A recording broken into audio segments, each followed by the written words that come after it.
ఏంటో, సమస్య ఏంటో, ఆకలి బాధలు ఎలా ఉంటాయో, మనుషులు వెక్కిరించినప్పుడు ఆ కొరత, ఆ కోత, ఆ దుఃఖం ఎంత కఠినంగా ఉంటుందో నాకు కూడా తెలుసు.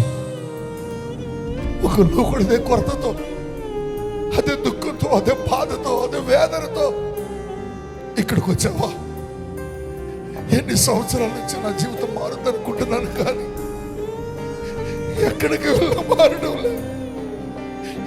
ఎందుకు బ్రతకడం అని దుఃఖిస్తూ, కన్నీరు కారుస్తూ, ఏడుస్తూ, ఒకవేళ ఈ రాత్రి దేవుడు నా జీవితంలో బ్రేక్ త్రూ ఇస్తాడేమని, ఈ రాత్రి ఏమైనా దేవుడు నా జీవితంలో అద్భుతం జరిగిస్తాడేమని ఒక ఆశతో, ఒక నమ్మకంతో చాలా దూరం నుంచి చాలా ప్రయాసపడి వచ్చావేమో బిడ్డ.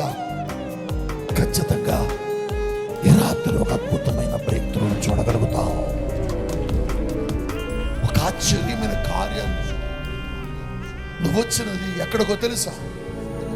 జీవము లేని వ్యక్తి దగ్గరకు రాలే, నువ్వు మాట్లాడలేని దేవుడి దగ్గరకు రాలే, నువ్వు కథలని దేవుడి దగ్గరకు రాలే, నువ్వు పిలిస్తే పలకని దేవుడి దగ్గరకు నువ్వు రాలే, నువ్వు పిలిస్తే పలికే దేవుడి దగ్గరకు నువ్వు వచ్చావు. నీ జీవితాన్ని మార్చగలిగే దేవుడి దగ్గరకు నువ్వు వచ్చావు. నీ స్థితిగతులు మార్చగలిగే దేవుడి దగ్గరకు నువ్వు వచ్చావు.